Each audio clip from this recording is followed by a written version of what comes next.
Menurunnya kasus COVID-19 di Sulawesi Selatan tidak lepas dari peran serta pemerintah provinsi beserta kabupaten dan kota. Di Sulawesi Selatan terdapat 10 wilayah turun level dari 4 menjadi level 2. Selain kota Makassar, 9 kabupaten lainnya sebelumnya berada di level 3, kini turun ke level 2. Kepala Dinas Kesehatan Sulawesi Selatan Iksan Mustari menyatakan penurunan level didasari kurangnya temuan kasus baru serta masifnya vaksinasi dan pembatasan aktivitas warga.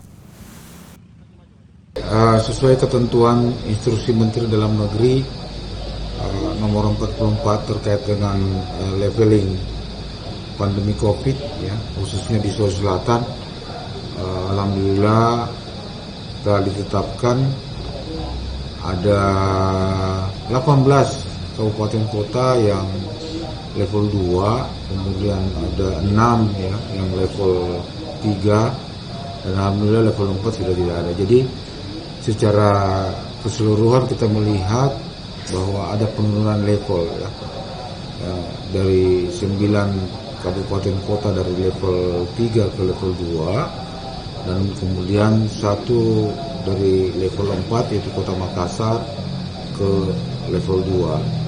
Seperti itu. Jadi ada penurunan sekitar 10 kabupaten kota yang alhamdulillah levelnya turun.